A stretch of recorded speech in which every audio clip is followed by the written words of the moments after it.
Hello my dear family, good morning. అందరూ breakfast చేశారా అండి? ఈరోజు అయితే మన తోటలో కాసిన పూలను అయితే తెచ్చుకున్నాను.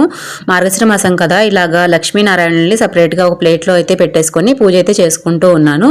మీరు ఎలా పూజ చేసుకుంటున్నారనేది తప్పకుండా కమెంట్ చేయండి. మీరు ఇంకా బ్రేక్ఫాస్ట్ చేయకపోతే తప్పకుండా చేసేయండి, దాన్ని మాత్రం స్కిప్ చేయండి. పూజ అంతా చేసుకున్నాక బ్రేక్ఫాస్ట్ చేద్దామని చెప్పి వచ్చాను. ఈరోజు చేయి నొప్పికి హాస్పిటల్కి వెళ్తూ ఉన్నానండి.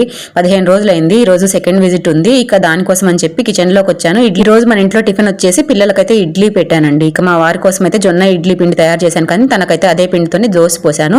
ఆ రెండు చేసుకోవడానికి ఇప్పుడైతే నా దగ్గర టైం లేదని చెప్పి ఇడ్లీ పిండితోనే ఇలాగా దిబ్బరొట్టె అయితే వేసేసుకొని సాంబార్ ఎలాగో చేశాను. సాంబార్ వేసుకొని తిందాము అని చెప్పి ఇలాగా దిబ్బరొట్టె అయితే వేసుకుంటున్నాను. ఎలాగా సాంబార్ ఉంది కదా, అది వేసుకొని తినేద్దాము అని చెప్పి బ్రేక్ఫాస్ట్ కూడా తినేసి ఇక హాస్పిటల్కి అయితే బయలుదేరానండి. బయలుదేరుతూ ఈ బుక్కునైతే మర్చిపోకుండా తీసుకొని పోవాలి. ఈ హాస్పిటల్కి ఒక్క రూపాయి కూడా ఖర్చు పెట్టాల్సిన అవసరం లేదండి. నెక్స్ట్ వీడియోలో అయితే ఎక్స్ప్లెయిన్ చేస్తాను.